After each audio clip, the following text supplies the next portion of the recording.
All right, I'm going to take up your homework from Animalia. The note I gave you is the answer to summarizing your phyla. Okay, so I just went over that with you in the note. Um, there was a quick video clip that showed you the organization of all animals. So it asks you what I asked you what the 4 levels of organization are, and I just jotted these down quickly one day when I was looking at videos to show you guys. There's an organization at the cellular level, okay, and this is just really bad writing, but there's organization at the cellular level, like sponges, okay. Then we can get more complex and have tissue level organization, like a jellyfish. We can have the point where some organisms have organs, like Platyhelminthes, the flatworms. And then we can get to the greatest point of organization, which is having organ systems, and that would be like us, okay? Anything like cat, dog, giraffe, anything that has a bunch of different organs, you could say, okay, there's a heart, there's a kidney, there's a lung. All right, so cell as in sponges, tissue level as in jellyfish. Then you can make tissues into organs. So you can have an organ, and that would be Platyhelminthes.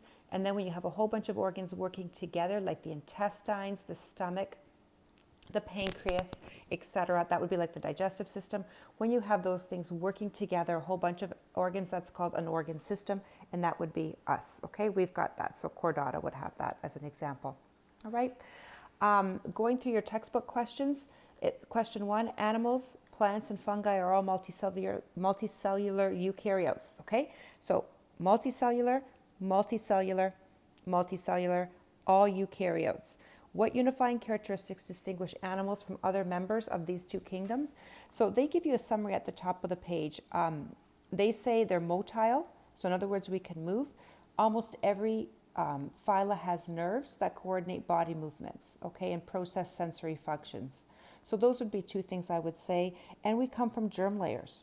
All right, so that would be another thing I would add in there. And one of the questions asks about germ layers, so I'm going to address that because I wanted you to know what germ layers were. Question 4 asks you to fill in this table. So let's look at each of these characteristics one at a time. So you have to know the difference between a protostome and a deuterostome. So that will be given to you on page 98. There's a beautiful table there, okay, with the distinguishing or breaking this into 2 different categories. Okay, so this one here gives you that you've got your bilateral symmetry. All of these guys here are protostomes, and we are deuterostomes. So Echinodermata, the sea star, and Chordata branched off and became deuterostomes. All right, so that's kind of interesting that we're over here with a sea star. What's the difference? The difference is right up here. A protostome is an animal with bilateral symmetry.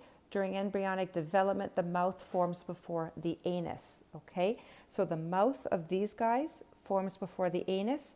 These guys here have the anus form before the mouth, and that's the difference. So that addresses 2 characteristics there.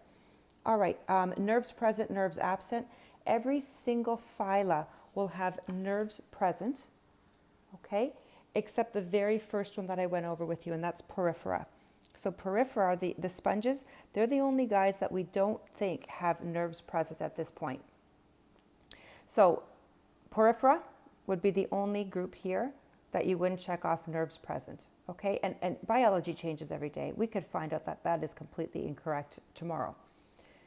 Bilateral symmetry versus asymmetrical. Porifera are the only organisms that are asymmetrical. Everybody else shows some kind of symmetry, okay? And I've gone through the symmetry with you, whether it's radial or it's bilateral. So do know the difference. I know this is only asking you to check off like bilateral symmetry, all right?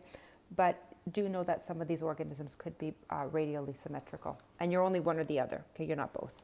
All right, importantly, which body system does each of the 3 germ layers give rise to?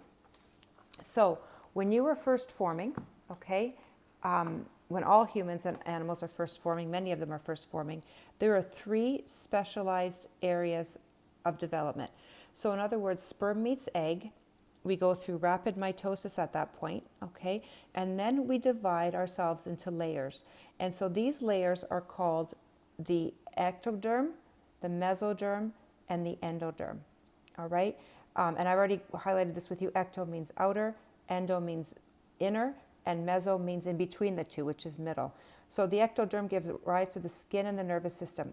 So the outer layers of your original embryo became your skin and your nervous system. Okay? In complex animals, that ectoderm can become shells, scales, feathers, hair, nails, etc. Okay? So we clearly don't have feathers, but you might be wondering where the bird feather comes from. The DNA in that area is turned on to make feathers. The endoderm is the inside, so that's going to make us our gut. So basically our digestive system, okay? And in us, the respiratory system as well. And then the mesoderm, the middle layer, had all the genes, and they were turned on to make your circulatory system, your reproductive system, and you can read as well as I can, the excretory system and the muscle system, okay? So that is something I do want you to know, that originally when you formed, you were 3 layers large.